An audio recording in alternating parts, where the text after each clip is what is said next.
നമുക്ക് വേദയുടെ വിക്രത്തിന്റെ വരാൻ പോകുന്ന ദിവസത്തെ നല്ലൊരു വിശേഷം കേട്ടാലോ. അതിനു മുമ്പായി ആദ്യമായി കാണുന്നവരുണ്ടെങ്കിൽ ചാനൽ ഇഷ്ടപ്പെട്ട ഒന്ന് സബ്സ്ക്രൈബ് ചെയ്യാൻ മറക്കരുത്. വീഡിയോ ഇഷ്ടപ്പെടുവാണെങ്കിൽ ലൈക്ക് ചെയ്യാനും നിങ്ങളുടെ വിലയേറെ അഭിപ്രായങ്ങളൊക്കെ രേഖപ്പെടുത്താനും മറക്കരുത് കേട്ടോ. അങ്ങനെ നന്ദിനിയുടെ ഈ പെട്ടെന്നുള്ള മാറ്റം കണ്ടു കഴിഞ്ഞപ്പോൾ വേദയ്ക്ക് ചില സംശയങ്ങളൊക്കെ തോന്നുന്നുണ്ട്. നന്ദിനി കാര്യകാരണ സഹിതം വ്യക്തമാക്കുന്നുണ്ട്. പണ്ടത്തെ പോലെ ഒന്നുമല്ല, മാറ്റങ്ങൾ ആർക്കും അനിവാര്യമായിട്ടുള്ള കാര്യമല്ലേ, അതുകൊണ്ട് ഞാൻ മാറാൻ തന്നെ തീരുമാനിച്ചെന്നൊക്കെ കമലയോടും മാഷിനോടും ഒക്കെ പറയുന്നുണ്ട്. അപ്പൊ കമലയും മാഷും ഒക്കെ സപ്പോർട്ട് ചെയ്ത് പറഞ്ഞു, അങ്ങനെ ഒരു തീരുമാനം നീ എടുത്തെങ്കിൽ, മാറാനാണ് നീ തീരുമാനിക്കുന്നെങ്കിൽ അത് നല്ല കാര്യം തന്നെ. പക്ഷെ വേദയ്ക്ക് അതും കൂടെ വിശ്വാസം വരുന്നില്ല. നന്ദിനി അടുത്ത് വേറെ എന്തൊക്കെയോ മനസ്സിൽ കരുതുന്നുണ്ട്.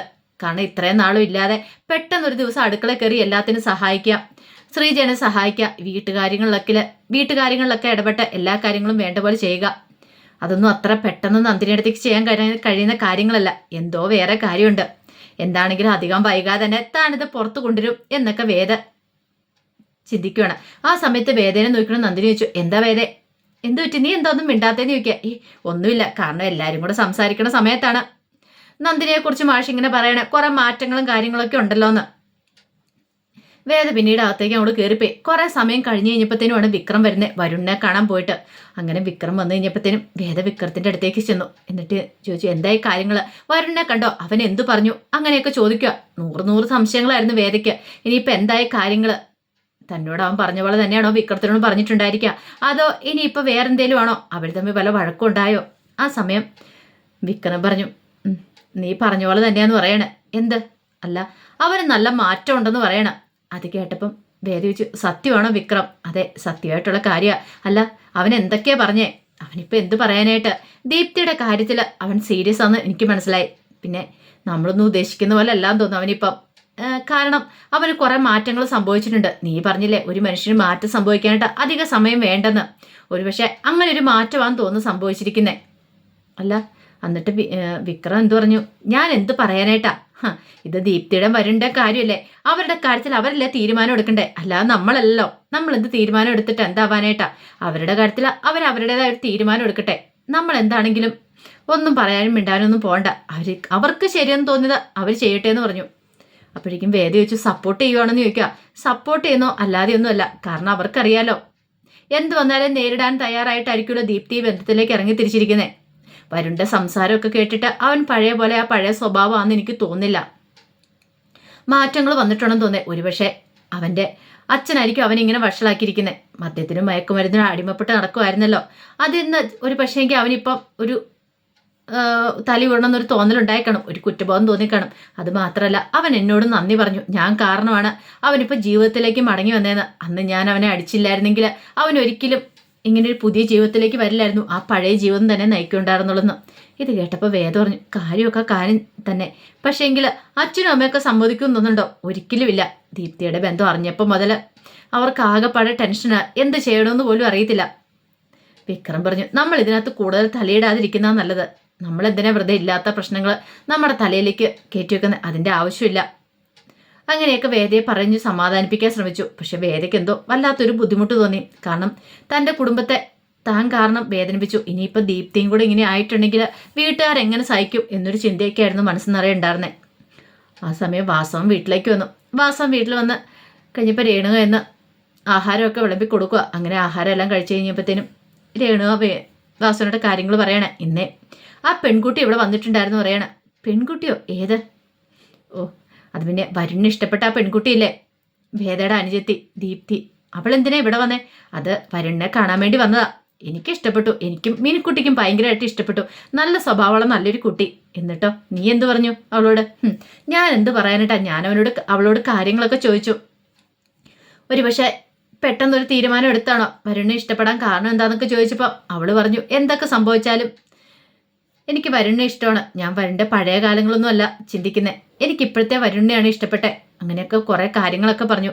എനിക്ക് തോന്നുന്നുണ്ട് ഈ കല്യാണം നടക്കണമെന്ന്. കാരണം നല്ല കുട്ടിയാണ് അവള്. നമ്മുടെ വരുണിന് ഈ മാറ്റം ഉണ്ടാകാൻ കാരണം അവളല്ലേ. പിന്നെ അവളുമായിട്ടുള്ള ആ ബന്ധം അതങ്ങ് നടത്തി കൊടുക്കുന്നതല്ലേ നല്ലത്. ഇത് കേട്ടപ്പോൾ വാസവൻ പറഞ്ഞു, ഓഹോ, അപ്പോൾ അവൾ വീട്ടിലേക്ക് വന്നു കഴിഞ്ഞപ്പോൾ തന്നെ നിന്റെ മനസ്സങ്ങോട്ട് മാറിയോ? അതല്ല വാസവേട്ട, ഞാൻ നോക്കിയിട്ട് വരുണിന് ഇത്ര നല്ലൊരു ബന്ധം കിട്ടാനില്ല. പിന്നെ ആ കുട്ടിയുമായിട്ടുള്ള സംസാരത്തിൽ നിന്നും എനിക്ക് ചില കാര്യങ്ങളൊക്കെ മനസ്സിലായി. അവൾ നല്ല പക്വതയും പാകുതയും വന്ന് നല്ലൊരു കുട്ടിയാണ്. അതുകൊണ്ട് ഈ ബന്ധം നമുക്ക് നടത്തി കൊടുക്കാന്ന് പറയാം. ഒരു പക്ഷേങ്കിൽ ഇനിയിപ്പോൾ അവളെ സ്വന്തമാക്കാൻ കഴിഞ്ഞില്ലെങ്കിൽ വരുണ് എന്ത് സംഭവിക്കുമെന്ന് പോലും അറിയത്തില്ല. അവനും അവൾ ഒത്തിരി അധികം ഇഷ്ടപ്പെടുന്നുണ്ട്. അവൾ കാരണമല്ലേ വരുൺ ഈ മാറ്റമൊക്കെ ഉണ്ടായത്. വാസുവേട്ട ഇതിലൊന്നും പറയരുത്. വാസുവിനോട് പറഞ്ഞു, ഞാനൊന്ന് ആലോചിക്കട്ടെ, അവനോടൊന്ന് സംസാരിക്കട്ടെ എന്നൊക്കെ പറഞ്ഞ് അങ്ങോട്ടേക്ക് എഴുന്നേറ്റ് പോയി. പിന്നെ വരുണിൻ്റെ മുറിയിലേക്ക് ചെല്ലുവാണ്. അങ്ങനെ ചെന്ന് കഴിഞ്ഞിട്ട് വാസൻ ചോദിച്ചു, നീ കിടന്നായിരുന്നോ? ഇല്ലച്ചാന്ന് പറയാണ്. എനിക്ക് നിന്നോട് കുറച്ച് കാര്യങ്ങളൊക്കെ സംസാരിക്കാനുണ്ട്. അപ്പം തന്നെ വരുണിന് ഏകദേശം കാര്യങ്ങൾ മനസ്സിലായി എന്തായിരിക്കും അച്ഛന് പറയാനുള്ളതെന്ന്. വാസവൻ പറഞ്ഞു, വളച്ചുകെട്ടില്ലാത്ത കാര്യം പറയാം. നീയും ആ വേദയുടെ അനുജത്തി ദീപ്തിയുമായിട്ട് ഇഷ്ടത്തിലാന്ന് പറഞ്ഞല്ലോ. അതിനകത്ത് എത്രമാത്രം സത്യാവസ്ഥയുണ്ട് അതെനിക്ക് അറിയണം. അത് പിന്നെ അച്ഛാ, എനിക്ക് അറിയേണ്ട കാര്യം വിക്രത്തോടുള്ള പക തീർക്കാൻ വേണ്ടിയിട്ടാണോ നീ ദീപ്തിയെ സ്നേഹിക്കുന്നേ? അതറിഞ്ഞാൽ മതി എന്ന് പറയാണ്. അത് കേട്ടപ്പോൾ വരുൺ പറഞ്ഞു, അച്ഛാ അച്ഛൻ അങ്ങനെ തോന്നുന്നുണ്ടോ? പണ്ടത്തെ വരുണാനെ അങ്ങനെയൊക്കെ ചെയ്തേനെ. പക്ഷെ ഇപ്പോഴങ്ങനെയല്ല അച്ഛാ. ഞാൻ ചില തെറ്റുകളൊക്കെ ചെയ്തിട്ടുണ്ട്. അതിൻ്റെ ശിക്ഷ എനിക്ക് കിട്ടുകയും ചെയ്തു. ഞാൻ ഒരിക്കലും ചെയ്യാൻ പാടില്ലാത്തായിരുന്നു. അച്ഛനറിയാവോന്ന് എനിക്കറിയത്തില്ല. ഒരു പക്ഷേ ഹോസ്പിറ്റലിൽ വെച്ച് പലവട്ടം ഞാൻ ആത്മഹത്യക്ക് പോലും ശ്രമിച്ചാണ്. അവിടെ നിന്നല്ല എന്നെ ജീവിതത്തിലേക്ക് കൈ പിടിച്ചുകൊണ്ട് വന്ന ദീപ്തിയാണ്. ഞാൻ മദ്യത്തിനും മയക്കുമരുന്നിനും അടിമയായിരുന്നു. പക്ഷെ അതിനെല്ലാം കാരണക്കാരൻ ആരാന്നറിയോ? എൻ്റെ അച്ഛനാ. എനിക്ക് പറയുന്ന സാധനങ്ങളൊക്കെ വാങ്ങിത്തന്ന് എന്നെ ആ വഴിക്ക് വിട്ട അച്ഛനാണ്. പിന്നെ കൂട്ടുകെട്ടുകളായി പറയുന്ന പൈസയൊക്കെ കിട്ടിക്കഴിയുമ്പോൾ ഏത് മക്കളാണ് തോന്നിയ ദിവസം പോകാത്തെ? പറയുന്ന എല്ലാം കിട്ടുന്നുണ്ട്. ആ ഒരു രീതിയിലാണ് മുന്നോട്ട് പോയിക്കൊണ്ടിരുന്നത്. ഒരു പക്ഷേ അന്നൊന്നും ഞാൻ ഇതിനെക്കുറിച്ച് ചിന്തിച്ചു പോലില്ല. വയ്യാതെ കിടന്ന ആ സമയത്താണ് ഞാൻ എൻ്റെ ജീവിതത്തെക്കുറിച്ച് പോലും ഓർത്തുപോയത്. ആ സമയത്തൊക്കെ എനിക്ക് മരിക്കണമെന്ന് മാത്രമേ ഉണ്ടായിരുന്നുള്ളൂ. ഞാൻ എത്രമാത്രം തെറ്റ് ചെയ്തിട്ടുണ്ട്. എങ്ങാനും 1-2 തവണ തെറ്റ് ചെയ്ത് കഴിഞ്ഞപ്പം അച്ഛൻ എന്നെ അതിൽ നിന്ന് പിന്തിരിപ്പിക്കാൻ ശ്രമിച്ചെങ്കിൽ, അച്ഛൻ എന്നെ വഴക്ക് പറഞ്ഞ് ഇനി അങ്ങനെ ചെയ്യലെന്ന് പറഞ്ഞ് ശാസിക്കുമായിരുന്നെങ്കിൽ ഞാൻ പിന്നീട് അങ്ങനെ ഒരു തെറ്റിലേക്ക് അങ്ങനെ പോകത്തില്ലായിരുന്നു. പക്ഷേ അച്ഛൻ എന്നോടൊന്നും പറഞ്ഞില്ല. അച്ഛൻ എന്നെ സപ്പോർട്ട് ചെയ്ത് നിൽക്കുവതെ. പിന്നെ അമ്മ മരിച്ചതിന് ശേഷം എനിക്ക് അമ്മയില്ലാത്തതിൻ്റെ വേദന നന്നായിട്ടുണ്ടായിരുന്നു. അങ്ങനെ കുറേ കാലം കഴിഞ്ഞപ്പോഴല്ലേ അച്ഛൻ വേറെ കല്യാണം കഴിച്ചേ. പക്ഷേ രേണുകാമ്മ എനിക്ക് സ്വന്തം അമ്മയെപ്പോലെ തന്നെയായിരുന്നു. അമ്മ എന്നെ പലവട്ടം എന്നെ നന്നാക്കാൻ ശ്രമിച്ചിട്ടുണ്ടെങ്കിലും അന്നൊന്നും അച്ഛൻ അതിന് കൂട്ടാക്കില്ല. അച്ഛൻ ഞാൻ പറയുന്നത് പോലെ തന്നെ അച്ഛനനുസരിച്ചു എനിക്ക് വേണ്ടിയിട്ട്.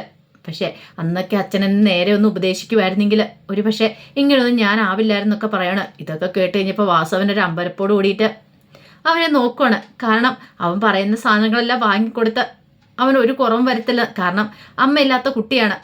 അപ്പം അതുകൊണ്ടാണ് വാസവൻ ഇത്ര കൂടുതൽ സ്നേഹിച്ചത്. അപ്പോഴേക്കും വാസവൻ പറഞ്ഞു, ഇപ്പം ഞാനാണ് തെറ്റുകാരൻ. അച്ഛൻ തെറ്റുകാരനാണെന്നല്ല ഞാൻ പറഞ്ഞത്. പക്ഷേ എൻ്റെ അവസ്ഥയെക്കുറിച്ചാണ് ഞാൻ പറഞ്ഞതെന്ന് പറഞ്ഞു. വാസവന് മനസ്സിലായി ഇവൻ സീരിയസ് ആയിട്ടാണ്. ഈ സമയത്ത് പിന്നീട് വരും പറഞ്ഞു, ഇനിയിപ്പോൾ ആരൊക്കെ എന്തൊക്കെ പറഞ്ഞാലും അവൾക്ക് എന്നെ ഇഷ്ടമാണെങ്കിൽ, വിവാഹം കഴിക്കാൻ താല്പര്യമുണ്ടെങ്കിൽ എനിക്കും താല്പര്യമുണ്ട് അച്ഛാ. എൻ്റെ ജീവിതത്തിൽ ഇനിയൊരു പെണ്ണ് വരുന്നുണ്ടെങ്കിൽ അത് അവളായിരിക്കും എന്ന് പറയണം. വാസവൻ പിന്നെ കൂടുതലൊന്നും പറയാനൊന്നും പോയില്ല. അങ്ങോട്ടേക്ക് എഴുന്നേറ്റ് പോയി.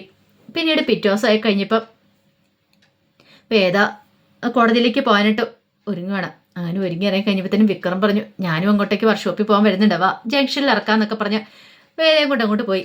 അങ്ങനെ പോകുന്ന വഴിക്ക് വേദ ചില കാര്യങ്ങളൊക്കെ ചോദിക്കുന്നുണ്ട് ശ്രീനിവാസനെ കുറിച്ചൊക്കെ. അതിനെക്കുറിച്ച് ചോദിക്കാൻ മാത്രം വിക്രത്തിന് ഭയങ്കര ദേഷ്യമാണ്.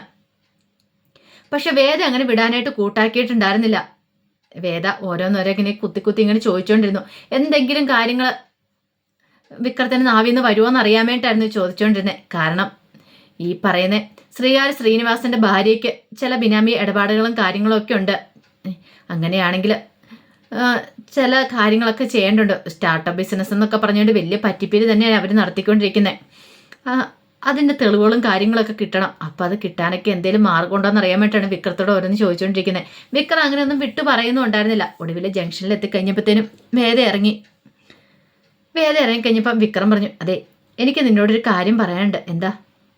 ഇനിയിപ്പോൾ ദീപ്തിയുടെയും വരുണിൻ്റെയും കാര്യത്തിൽ നമ്മളായിട്ട് ഒന്നും പറയാണ്ടും പോകണ്ട. നീ വീട്ടിൽ ചെന്ന് അവരോട് ആ കാര്യത്തെക്കുറിച്ച് സംസാരിക്കുക പോലും വേണ്ടെന്ന് പറയണം. അത് കേട്ടും വേദ ചോദിച്ചു, അതെന്താ വിക്രം അങ്ങനെ പറഞ്ഞേ? അതെന്താന്ന് വെച്ചാൽ നിനക്കറിയാലോ, ചില കാര്യങ്ങൾ ഇങ്ങനെയാ ജെനുവിനാന്ന് തോന്നും. ഒരു പക്ഷേങ്കിൽ നമ്മളെക്കാൾ നല്ല ജെനുവിനായിട്ടാണ് അവരിപ്പം മുന്നോട്ട് പോകുന്നത് എനിക്ക് തോന്നേ. അതുകൊണ്ടാണ് ഞാൻ പറഞ്ഞതെന്ന് പറയണം. ഇത് കേട്ടപ്പം വേദ ചോദിച്ചു, ഓഹോ അപ്പം എനിക്കാണോ ആത്മാർത്ഥം ഇല്ലാത്ത എന്ന് ചോദിക്കണം. അല്ല അങ്ങനെയൊന്നും ഞാൻ ഉദ്ദേശിച്ചില്ല. അല്ല വിക്രത്തിന് അങ്ങനെ തോന്നുവാണെ പറഞ്ഞേരെ. വിക്രം മലയ്ക്ക് പോയിട്ടിരുമ്പത്തിന് ഞാൻ എൻ്റെ വീട്ടിലേക്ക് പോയിക്കോളാം. ഞാൻ ആത്മാർത്ഥത്തോടുകൂടി അല്ല വിക്രസ്വാമിയോടൊപ്പം നിൽക്കുന്നതെന്നൊരു തോന്നലുണ്ടെങ്കിൽ. കാരണം ദീപ്തിയും വരുണും ഒക്കെ ജെനുവിനാണ്. അവർ ആത്മാർത്ഥമായിട്ട് സ്നേഹമാണെന്ന് വിക്രത്തിന് തോന്നി തുടങ്ങിയിട്ടുണ്ട്. പക്ഷേ നമ്മൾ തമ്മിൽ അങ്ങനെയാന്ന് ഒരു തോന്നലില്ലെങ്കിൽ പറഞ്ഞേരെ ഞാൻ പോയേക്കാന്ന് പറയണം. അത് കേട്ട് കഴിഞ്ഞപ്പോൾ വിക്രം ഒരു അന്താളിപ്പോടെ വേദയെ നോക്കിയിട്ട് പറഞ്ഞു, അല്ല അങ്ങനെയൊന്നും ഞാൻ പറഞ്ഞില്ലല്ലോ. അല്ല വിക്രത്തിൻ്റെ ഇപ്പോഴത്തെ സംസാരം കേട്ടിട്ട് എനിക്ക് അങ്ങനെ തോന്നുന്നുണ്ട്. എനിക്ക് ആത്മാർത്ഥമായിട്ടൊരു സ്നേഹമില്ല. അല്ല ഞാനതല്ല ഉദ്ദേശിച്ചത്, നമ്മളെക്കാളും നല്ല രീതിയിൽ സ്നേഹിച്ച് മുന്നോട്ട് പോകുന്ന അവരെന്ന് എനിക്ക് തോന്നണേ. അത് ഞാനങ്ങ് പറഞ്ഞെന്ന് മാത്രമേ ഉള്ളൂ. അതിനകത്ത് ഇപ്പം നീ വേറൊന്നും അതിനെക്കുറിച്ച് ചിന്തിക്കുക പോലും വേണ്ടെന്ന് പറയണം. വേദയ്ക്കറിയാം വിക്രത്തിന് തന്നെ ഇഷ്ടമാണെന്നുള്ള കാര്യം. പക്ഷേ എങ്കിൽ അതങ്ങനെ തുറന്ന് പറയാനൊരു മടിയുണ്ട്. അപ്പോൾ അതിൻ്റെ വിശേഷങ്ങളൊക്കെ നമ്മൾ കാണാൻ പോകുന്നത്. ആ വിശേഷങ്ങളൊക്കെ നമുക്ക് എല്ലാവർക്കും കാത്തിരിക്കാം കേട്ടോ. ഒരിക്കൽ കൂടി എല്ലാവർക്കും ശുഭരാത്രി നേർന്നുകൊണ്ട് നിർത്തുന്നു. നന്ദി.